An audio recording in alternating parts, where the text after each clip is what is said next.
ட்ரோன்கள் பறந்திருக்கின்றன. மொத்தமாக 4 மாநிலங்களில் இந்த பதற்றமான சூழல் நிலவியதன் காரணமாக அங்கு ஒரு அசாதாரண சூழல் இருக்கிறது.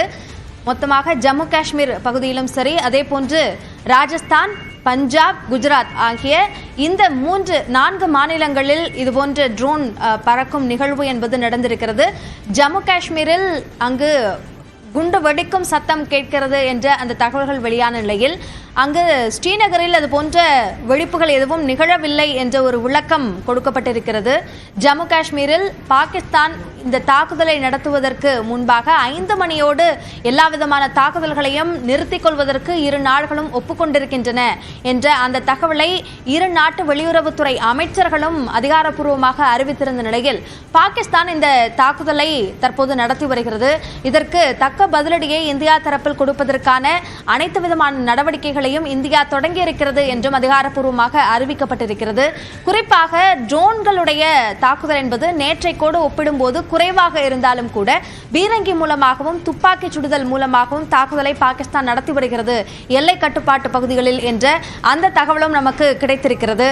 இதில் குறிப்பாக சீஸ்ஃபயர் அக்ரிமெண்ட் அல்ல, இது இந்த சண்டையை நிறுத்திக் கொள்வதற்கான ஒரு அண்டர்ஸ்டாண்டிங் என்ற ஒரு விளக்கத்தை வெளியுறவுத்துறை அமைச்சகம் இன்று மாலையில் வெளியிட்டிருந்தது. அந்த அடிப்படையில் இந்த தாக்குதல்கள் என்பது நடப்பதை இந்தியா எதிர்பார்த்திருந்தது என்ற அந்த புரிதலை நம்மால் எடுத்துக்கொள்ள முடிகிறது. இதுபோன்ற சிறு சிறு தாக்குதல்கள் என்பது இந்த சீஸ்ஃபயர் அக்ரிமெண்ட் ஒப்பந்தம் ஏற்படுவது வரைக்கும் தொடர்வதற்கு வாய்ப்பிருக்கிறது என்றும் இது சார்ந்த நிபுணர்கள் கருத்தை பதிவிடுகிறார்கள். தொடர்ந்து பேராசிரியர் திருமாறன் நம்மோடு இணைந்திருக்கிறார், அவரோடு பேசலாம். சார் வணக்கம். பாகிஸ்தானுடைய இந்த தாக்குதல், இந்த சண்டை நிறுத்தம் என்பதை அதிகாரப்பூர்வமாக இரு நாட்டு வெளியுறவுத்துறை அமைச்சர்கள் அறிவித்த பிறகு பாகிஸ்தானுடைய இந்த தாக்குதலை எப்படி நம்ம பார்க்க வேண்டியிருக்கு? இப்போ பாகிஸ்தான் ஏற்கனவே நம்ம சொன்னது போடுங்க, இது ஈவினிங் தான் ஒரு எல்லாருக்கும் ஒரு மகிழ்ச்சியான தருணமாக இருந்தது இல்லைங்களா? சீஸ்ஃபயர் ஆயிடுச்சு, இன்னைக்கு millions of people going to sleep பீஸ்ஃபுல்லின்னு பார்த்தோம். அதுக்குள்ளேயே தி ஆர் அட்டாக்கிங் சொன்னும் போது இது ஒரு பக்கம் நம்ம எதிர்பார்த்தது தான். ஏன்னா எப்பவுமே அவங்க பொய் சொல்லிட்டே தான் இருப்பாங்க ஆல்வேஸ். இப்போ இன்னொரு விஷயம் என்ன புரியுதுன்னாக்கா, full control is not with the Pakistan administration, புரியுதுங்க. சீஸ்ஃபயர் அப்படின்னு சொன்னாலும் அங்க இருக்கக்கூடிய சில தீவிரவாதி அமைப்புகள் அதை அட்டாக் பண்ணிட்டே இருக்காங்க. Military is not control with administration, இப்படிதான் பார்க்கணும். அத அப்போ ராணுவம் அவர்கள் தான் இதுல முக்கிய முடிவு எடுக்கிறாங்க அங்க என்ற அந்த ஒரு விஷயம் இருந்தது. ஆனா அமெரிக்கா பேச்சுவார்த்தை நடத்தியவர்கள்ல ராணுவம், பாகிஸ்தானுடைய ராணுவ தலைவர்களும் கூட இருந்தார்கள். அப்படி இருந்தும் இந்த தாக்குதல் தொடருது அப்படின்னா எப்படி பார்க்க வேண்டியிருக்கு? இது நம்மளுக்கு ஏமாற்றம் தான் அளிக்குதுங்க. ஆனா நம்ம ராணுவம் இதை எதிர்பார்த்ததுதான். எனி டைம் இது மாதிரி நடக்கும் அப்படின்றதுனாலதான் நம்ம துல்லியமாக கணித்து அதை இப்போ கண்டிப்பாக கவனிக்க வேண்டுங்க. இப்போ மாதிரி டெல்லிமா பண்றாங்களா, குறிப்பிட்ட ஒரு செக்டார்ல மட்டும் இருக்கா அப்படின்றது நம்ம பொறுத்துதான் பார்க்கணுங்க. ட்ரோன் மூலமான தாக்குதல் என்பது நேற்றைக்கோடு ஒப்பிடும் போது குறைவாக இருக்கு அப்படின்ற தகவல் தான் அங்க இருக்க நம்முடைய செய்தியாளர்கள் சொல்றாங்க. தரைவழி தாக்குதல், பீரங்கி மூலமான தாக்குதல், துப்பாக்கி சூடு சில இடங்கள்ல நடக்குது அப்படின்னும் சொல்றாங்க. இதை எப்படி புரிஞ்சுக்கணும்? நம்ம எக்ஸ் தளத்துல பாத்தீங்கன்னா உங்க சீஃப் மினிஸ்டர் போட்டிருந்தாரு, ஸ்ரீநகர் முழுவதுமாக சவுண்ட் கேட்டுட்டு இருக்கு அப்படின்னு தான் போட்டிருக்காரு அவரும். ஸோ அது மிகவும் துரதிருஷ்டவசமானதுங்க.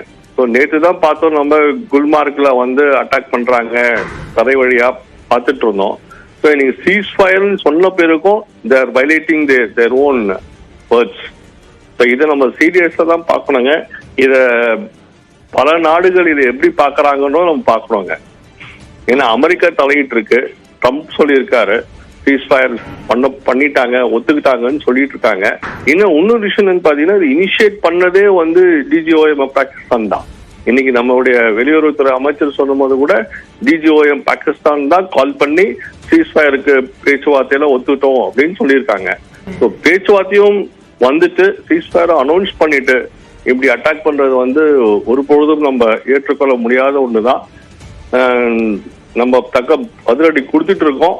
ஸோ இன்னைக்கு நைட் என்ன பண்றாங்க அப்படின்னு நம்ம அது பார்க்க வேண்டிய நிலைமையில நம்ம இருக்கிறோங்க. இப்போ பாகிஸ்தான் தரப்பிலிருந்து வெளியான அறிவிப்பை பொறுத்த வரைக்கும் வெளியுறவுத்துறை அமைச்சர் தரப்பிலிருந்து எக்ஸ் தளத்துல அந்த பதிவை பார்க்க முடிஞ்சது. ஆனா ராணுவம் தளபதி தரப்பிலிருந்து அப்படியான ஒரு அறிவிப்பு வரலன்றதுனால இருவேறு கருத்து இருக்கு அங்க நிலவுது அப்படின்னு பார்க்கணுமா? கண்டிப்பாக அங்க வந்து ஆல்ரெடி டிவைடட் ஹவுஸ் தான். நம்ம அதை 3 நாளாவே சொல்லிட்டு இருக்கோம். சொன்னும் போது கூட யார்கிட்ட பேச்சுவார்த்தை நடத்துறது ஒரு ஐயப்பாடு தான் இருக்கு எல்லார்கிட்டயுமே. ஸோ இப்ப பாத்தீங்கன்னா இந்த சீஸ்ஃபயர் ஒத்துட்டு இருக்காங்க. ஸோ நம்ம முழு பிக்சர் தெரியணும், யார் ஒத்துக்கிட்டாங்க, இப்ப யார் இதுக்கு முன்னெடுத்து இப்ப நம்மளை அட்டாக் பண்றாங்க, இப்படி எல்லாம் தெரிய வருங்க.